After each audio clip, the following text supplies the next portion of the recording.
Bonjour Marie-Lise Pilote. Bonjour! Merci Marie-Ève et Nadine de m'avoir invitée à votre podcast. Je trouve ça bien fun. Merci. Bonjour Marie-Ève. Allô, excusez-moi, je suis vraiment énervée, là. Tout le monde, bienvenue à La Chienne de ma vie, qui est le podcast où on reçoit les gens, les personnalités pour nous raconter de quoi ils ont eu peur, quelle a été leur plus grande peur, puis c'est quoi leur phobie. Puis là, Marie-Lise Pilote a accepté de venir nous raconter ça. Alors, on est vraiment contente que tu sois là. Merci. Puis, je voulais savoir... c'est cool. En général, t'es-tu une consommatrice de podcasts? T'en as-tu fait pas mal depuis qu'on est dans les Zooms et tout ça? Marie-Lise, elle jappe. Marie-Lise, arrête de japper. Oui, je jappe. Non, j'ai pas participé à énormément de podcasts. Non, pas beaucoup. Je pense on m'a totalement oublié dans le milieu artistique. Il y a juste vous autres qui m'aimez.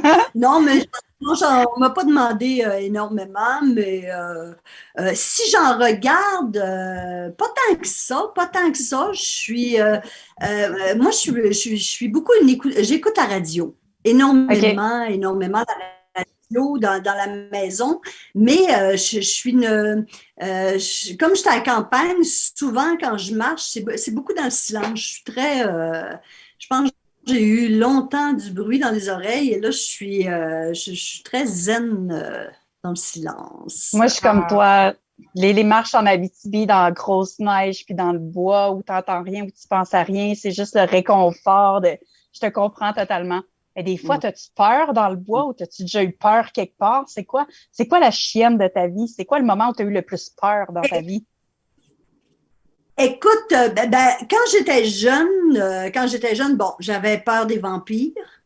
Alors, j'ai dormi longtemps, mais j'étais petite, là. Tu sais, je veux dire, c'était le début des vampires, là. C'est là où ça a commencé, tu sais, quand je suis née, moi. Okay. Donc, je dormais toujours avec la main dans le cou. Je me disais, s'ils viennent me mordre, ça va être beaucoup moins pire s'ils me mordent la main que le cou. Oui. Alors, longtemps, j'ai dormi avec la main dans le cou. Ensuite de ça, j'ai eu une des grandes peurs que j'ai eues quand j'étais jeune, c'était ma sœur qui est allée voir Exorciste, le film Exorciste.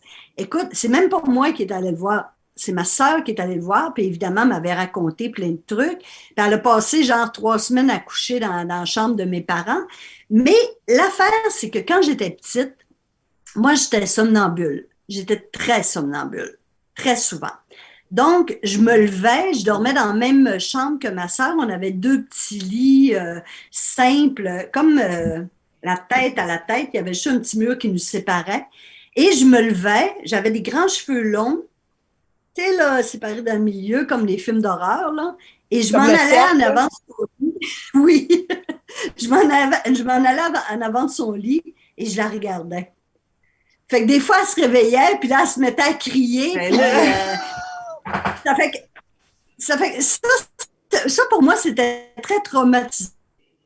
Comme j'étais somnambule, souvent, je me réveillais dans une pièce de la maison qui n'était pas ma chambre. Je me promenais beaucoup. Assez que quand j'étais petite, au chalet chez ma tante, il avait installé une barrure à la porte à l'intérieur pour m'empêcher de sortir dehors pendant la nuit. Ça fait que oui, quand j'étais petite, j'avais peur d'être possédée. Parce que ma sœur me disait que c'était épeurante, ça fait que j'avais peur d'être possédée. Mais finalement, après un exorcisme, tout a passé. On a fait venir le curé, puis ça a passé, c'était correct.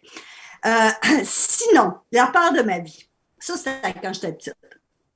Mais la peur de ma vie, il y a environ, écoute, ça doit faire au-dessus de 20 ans. J'habitais sur la rue Saint-André, derrière la Plaza Saint-Hubert. OK. Et j'habitais un building, c'était un triplex, il y avait 3 appartements là-dedans. Moi, j'avais acheté l'appartement, le loft du haut. Et quand j'ai acheté ça, j'ai été la première à acheter. Il venait de rénover. C'était un ancien laboratoire. En tout cas, j'avais entendu plein d'affaires bizarres sur cet endroit-là. J'ai acheté et j'ai été pendant presque un an, je pense, à habiter seule dans l'immeuble. J'étais célibataire à l'époque, donc j'habitais toute seule dans un grand triplex. Wow! J'avais mon loft en haut, là, mais j'étais pas peureuse. J'étais bien quand même. Et une nuit, il faut que je spécifie une chose. Il y avait un escalier intérieur. Donc, la porte d'en bas, tu sais, j'avais un piton dans mon appartement, je pesais dessus, puis ça faisait... Mais l'hiver, il y avait toujours de la neige qui se poignait dans la porte, puis des fois, elle ne clenchait pas bien. Mais je barrais quand même la porte de mon appartement en haut, là, au troisième. Et une nuit, oups, ma connexion Internet est instable. Ça, c'est un autre de mes cauchemars. Bon, je suis revenue. Okay, on t'entend quand même. OK, parfait. Alors, une nuit, il est, je ne sais pas, peut-être 2 heures du matin, ça cogne à ma porte.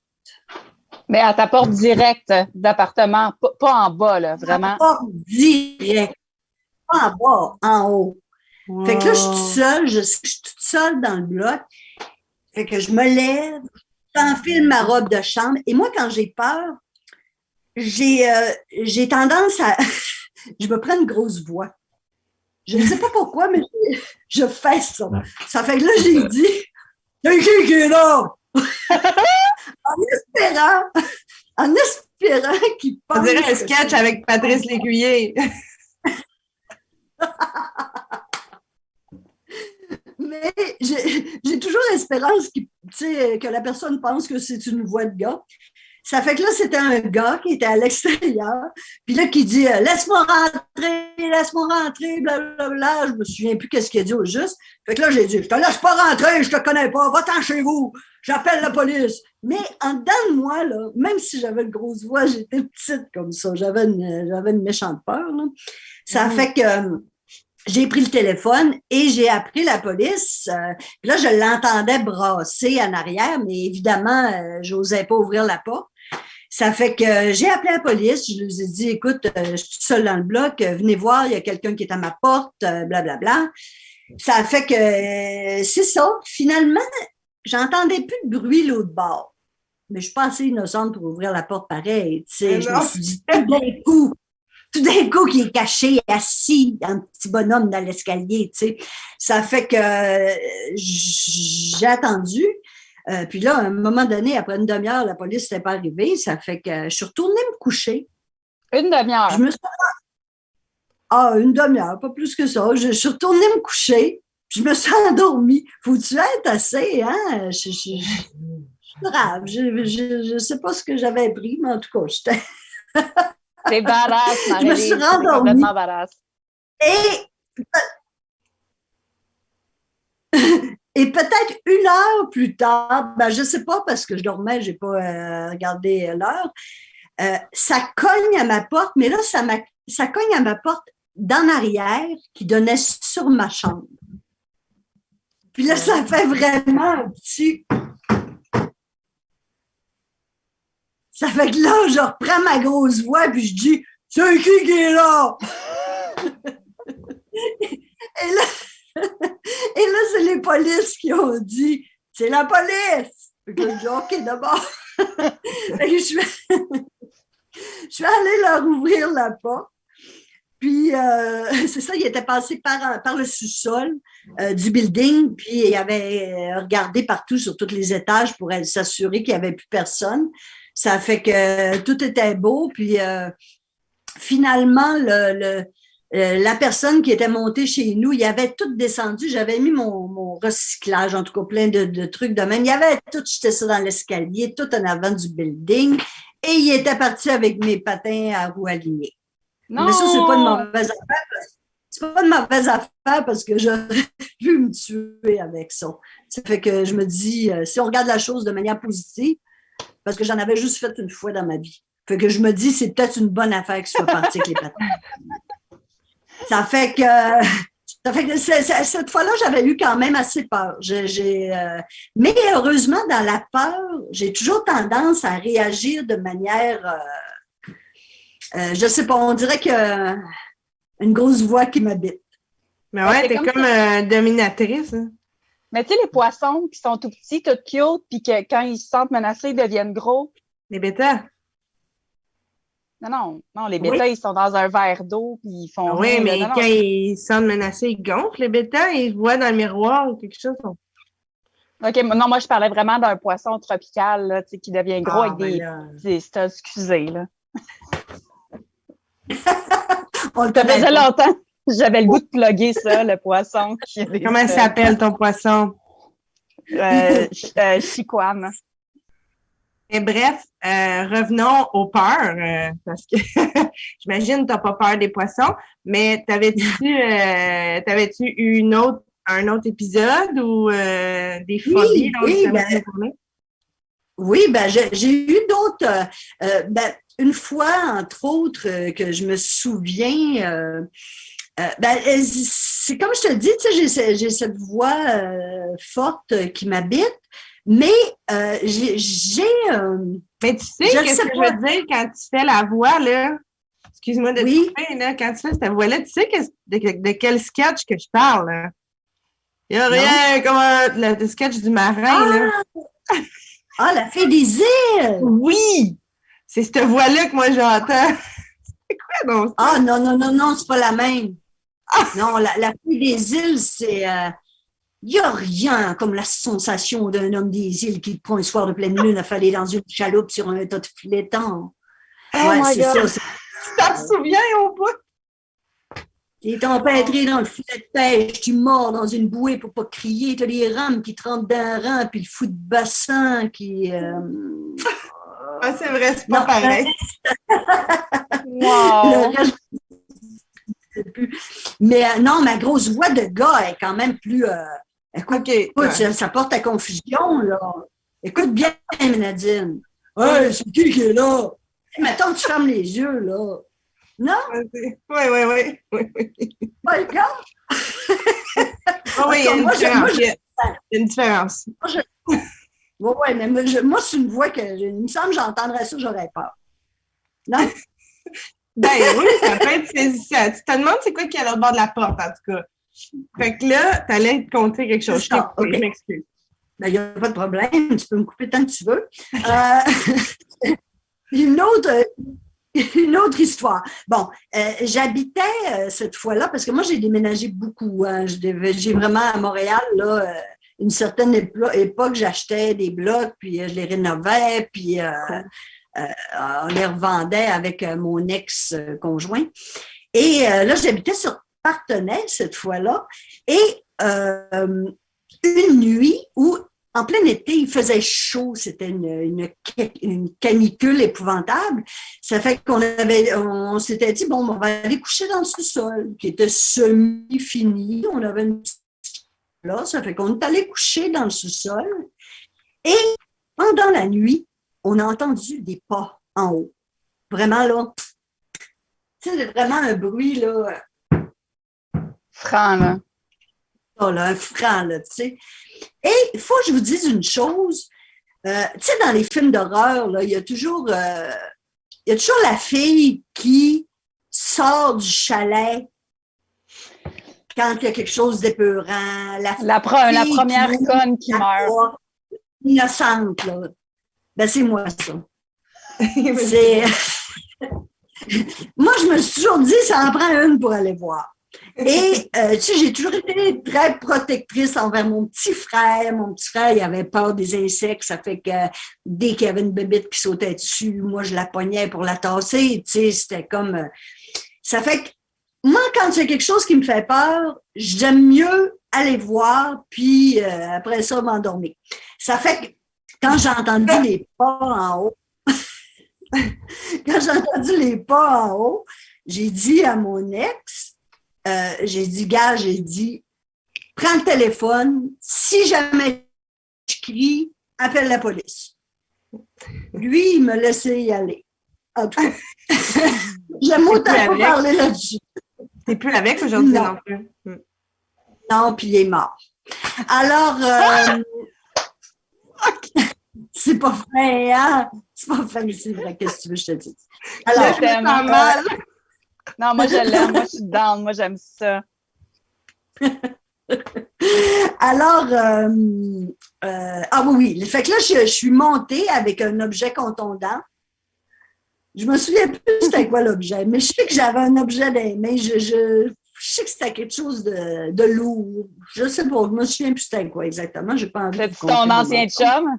Une enclume. Non. Ça fait que je suis montée en haut. Et là, évidemment, j'ai tout fait les pièces tranquillement en me parant au cas où il arrive par en arrière, tu sais. Je vois rien. Puis j'entends plus le bruit. Ça fait que je redescends en bas. Je me recouche. Mais je m'endors pas, cette fois-là. Le bruit recommence. Fait que là, je suis remontée. Écoute, je vais raccourcir un peu l'histoire parce que je vais avoir du temps de vous parler de mes phobies, puis j'en ai beaucoup. Ça fait que je remonte en haut, écoute, 3-4 fois. Puis à un moment donné, je décide de m'asseoir dans le salon puis d'attendre. Mais, tu sais, c'était quand même épeurant, là, tu sais, t'entends un bruit, puis tu sais pas c'est quoi. Et à un moment donné, le bruit recommence. Ça fait que là, je m'approche du bruit. C'était John. John, c'était une de mes tortues. J'en avais 3. John, Manon et... Non, c'était un institut de grosse tortue. Elle était grosse comme ça, John. John, la nuit, il se mettait les talons hauts. Non! John, ça faisait environ 1 mois que je l'avais perdue dans la maison parce qu'elle sautait en bas de l'aquarium. Puis, elle était devant un mur, puis elle rentrait dans le mur, puis quand elle rentrait dans le mur, la carapace tombait à terre. Ça fait qu'elle faisait ça. Ça fait que les pas, c'était John, la carapace de John qui retombait à terre. Mais elle était vraiment épeurante parce qu'après 1 mois, elle se promenait dans la maison, elle avait plein de minous alentour d'elle. Ça fait que c'était une bête quand même assez effrayante. Est-ce qu'elle avait les cheveux séparés dans le milieu, puis comme elle était somnambule, puis des fois, elle regardait ta sœur la nuit? Non. Non. Wow. Elle ne suit pas. Elle a de la misère à suivre, Marie-Ève, hein? Ouais, mais... Hey, mais sérieusement, tu peux jamais t'attendre à ça. Non. Écoute, c'est... Ben, c'est nono, tu sais, mais c'est sûr que quand tu es dans le sous-sol, puis avant, je te dirais que la peur, c'est plus, c'est avant de décider de monter, là, puis de dire, bon, ben, c'est quoi qu'il y a là, il faut qu'on y aille voir, là, tu sais, à un moment donné. Et mais pas plus tard que ce matin, au moins. Ben non, j'allais dire, au moins, tu as trouvé John. Oui, j'ai trouvé John et Manon et Francine étaient très contentes de la retrouver aussi. J'adore les noms. Ils sont aujourd'hui dans le lac des Deux Montagnes. Ils doivent être énormes. Hein? Énormes. Alors, ouais, j'étais allée porter dans le lac des Deux Montagnes. C'était ça ou leur ouvrir un appartement en haut. Et pourquoi? Ah, ben, parce qu'il était rendu trop gros. À un moment donné, là, tu sais, des tortues, parce que je les avais faites comme j'avais fait mon aquarium moi-même, puis je leur avais fait une petite île. Puis là, ils étaient rendus, tu sais, ils pouvaient aller sur l'île et passer par-dessus, puis tomber à terre. Fait que, à un moment donné, tu laisses aller la vie, tu sais, tu libères l'animal, tu sais. Ben moi, je me dis bien qu'une tortue, la nuit, te réveille comme si tu un enfant qui court dans un film d'horreur. Je pense que c'est temps qu'il déménage ton animal. Exactement. Mais depuis ce temps-là, ça t'a pas créé de phobie de tortue ou... Non. J'en ai bien d'autres. Comme quoi? Oui, ben pas plus tard que ce matin, j'ai encore fait un cri de peur. Parce que j'ai une phobie des rats et des souris. On a bien beau s'être construit une maison sur pilotis, on est à 20 pieds dans les airs. Ben, d'un chalet, on dirait tout le temps qu'il y a des hosties de souris qui rentrent. Et moi, ça me fait capoter. J'ai de la misère à regarder, mettons, une photo. Tu sais, les pièges à souris, là, il y a une photo de souris dessus. Là. Je suis pas capable de regarder la photo. J'ai beaucoup de difficultés. Ça fait que dans la maison, histoire de ne pas arriver face à face avec une souris, il y a plusieurs pièges. Tu sais, on met tout le temps des pièges d'un chalet. Tu rentres du bois, il peut y avoir une souris dans le bois que tu rentres. Là. Ça se cache partout, ces petites bébites-là. Excusez-moi, là, mais... Ouais, c'est un matin... Oui. Puis ça rentre là, dans des petites affaires. Là, tu sais, et dans la maison, c'est toujours moi qui trouve les souris. Tout le temps. Je tombe tout le temps dessus. Un matin, je suis allée en haut chercher, serrer du tissu parce que j'ai fait de la couture, mais ça, c'est une autre histoire. Et puis, il y a un piège à une certaine place et je ne sais pas pourquoi, il fallait que je regarde. Tu sais, c'est ça. Tu sais, quand je vous dis là, que c'est plus fort que moi, j'ai regardé et il y avait une souris qui a pris dans le piège. Puis là, je t'ai lâché un gros rap. Ça fait que là, Daniel était sûr qu'elle était vivante. Puis là, je dis, ben non, elle est morte. Je ne sais pas, ça me... Mais c'est vraiment... C'est les pièges comme, tu sais, qui meurent, là, ou c'est les pièges... Oui, okay. Faut qu'il meure. Okay. Faut qu'il meure. Okay. À un moment donné, tu sais, puis, mettez pas des pièges qui les empoisonnent. Premièrement, tu sais, Nadine, tu as des enfants, il faut que tu fasses attention à ça, puis ton chien, puis tout. Parce que si tu les empoisonnes, tu peux les trouver mortes n'importe où. Ça, c'est épeurant. Oui. J'en ai déjà trouvé, moi, une fois, dans des mitaines de poêle. Des mitaines à four? Depuis ce temps-là, toutes les fois que je prends des mitaines à four, je les vire puis je les secoue pour être sûr que c'est niaiseux. Alors, les souris et les rats. Les rats, j'en ai rarement côtoyé, j'en ai pas vu. Puis, te souviens-tu de la première fois que tu es venue chez moi? Tu avais peur des chats. Ben, j'ai encore peur des chats. Ça, c'est ma grosse phobie. J'avais caché mon chat. Oui. Mais ça, quand je vais chez quelqu'un que pour la première fois, c'est toujours la première chose que je demande. Est-ce que tu as un chat? Puis, je dis à la personne, peux-tu la serrer? Peux-tu le serrer, s'il te plaît? Le serrer! D'un tiroir, d'un armoire. Mais, pourquoi t'as peur des chats? Quand j'étais petite, la voisine chez nous, elle avait un siamois, puis il était fou, ce chat-là. Là. Il avait sauté dans la face. À toutes les fois qu'il voyait un chien, il virait fou. Puis elle l'avait attrapé, puis il avait sauté dans la face, il avait tout graffiné, puis ça m'avait vraiment marqué. Puis une phobie, ça s'entretient, hein? Fait que, tu sais, c'est ça, tu vois un chat d'un côté de la rue, ben, tu traverses, tu sais, puis à un moment donné, ben, c'est ça. Puis moi, j'ai déjà habité chez une fille qui avait un chat, puis ce chat-là m'a traumatisée, tu sais. Je restais dans la chambre où le chat était avant que j'arrive, là. Tu sais, c'était comme sa chambre, puis là, c'est moi qui l'avais pris. Fait que je fermais toujours la porte, puis là, des fois, la nuit, il venait gratter dans ma porte. Oh! Où il m'attendait en haut de l'escalier, là, c'est comme un demi-sous-sol, il m'attendait en haut de l'escalier, puis quand je montais, il faisait « Chut! Oh! » Fait que souvent, j'appelais Dani Turcotte, viens me sauver, le chat ne veut pas me laisser sortir. Marie-Lise, ça rappelle beaucoup le gars qui est venu cogner chez toi sur Saint-André, qui gratte à ta porte, qui fait du bruit et tout. Peut-être que tout est connecté. Peut-être, je ne sais pas. Mais écoute, j'ai fait moi un numéro jadis que j'aimais beaucoup qui s'appelait La thérapie, où je faisais une thérapie avec le public. C'était le public qui était mon thérapeute, puis je demandais au public de faire tu sais, comme les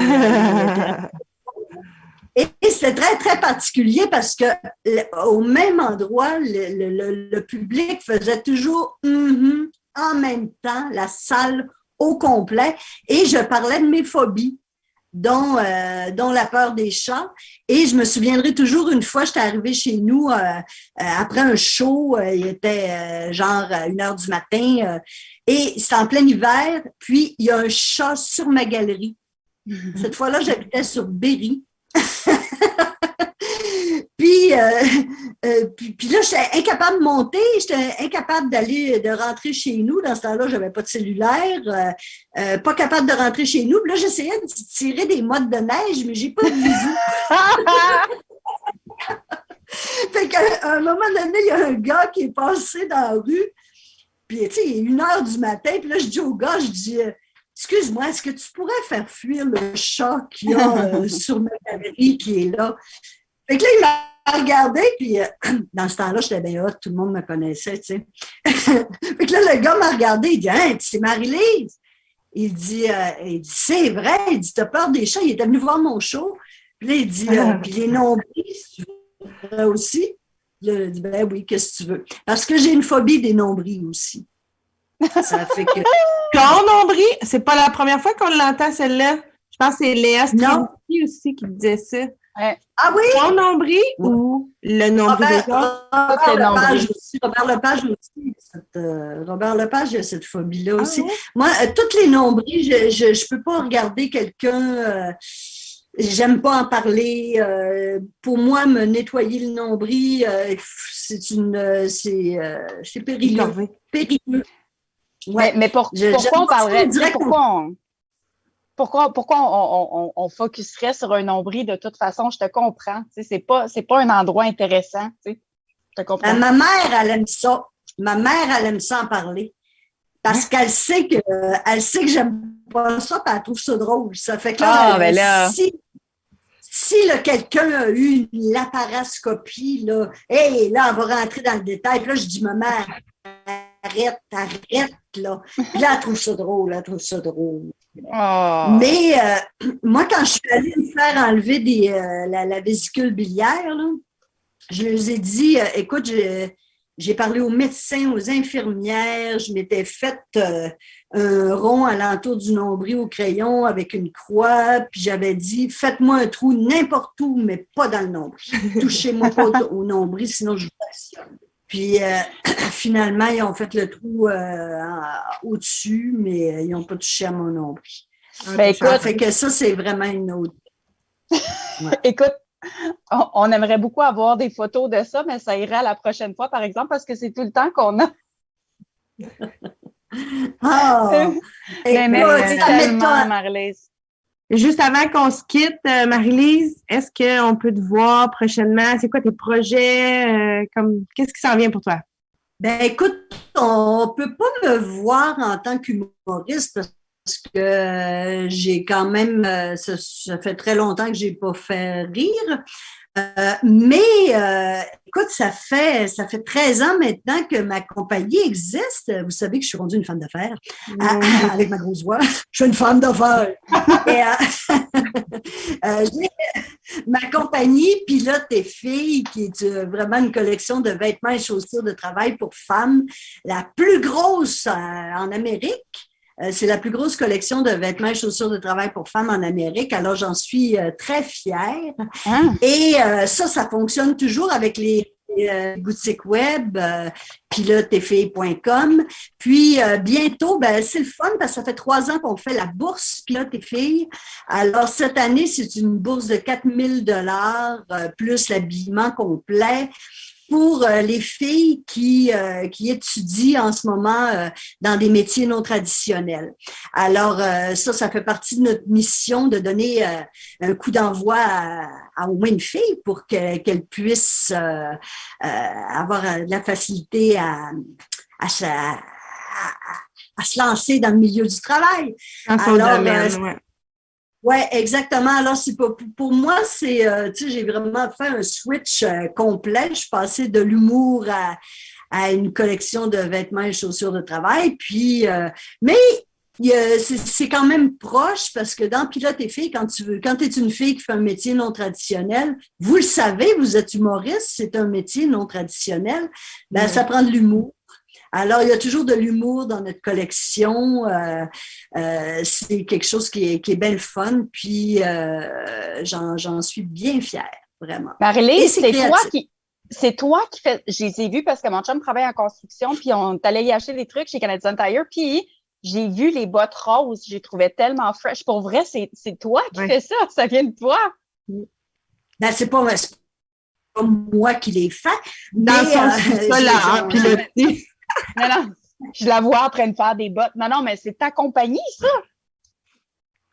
Oui, ben c'est ça, c'est ma marque Pilote et filles, ça porte mon nom. Je ne sais pas si tu avais remarqué, Marie-Ève. Non, moi, j'ai juste vu tes bottes de travail roses. J'étais comme, c'est donc bien nice. Oui, ben on a, écoute, je ne sais pas combien de couleurs, là, on a au-dessus de 1000 produits chez Pilote et filles. Comme je te dis, c'est vraiment... il n'y a pas de grosse collection comme nous partout en Amérique. Là, on est la plus grosse collection exclusivement féminine. Puis, c'est sûr que ça a un lien avec tout ce que j'ai fait avant. Moi, j'ai toujours exercé un métier non traditionnel. J'étais humoriste.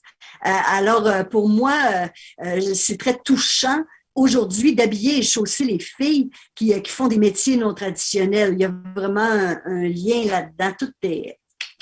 Tout est pensé. Là. Ouais, j'ai vu ça. On va aller voir ça, ce site-là, parce que moi, ça fait longtemps que je veux m'acheter des trucs. Puis avant, j'avais pas assez de sous.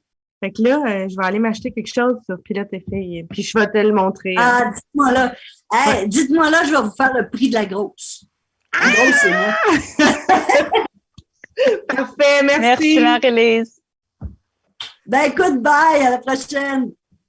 Bye.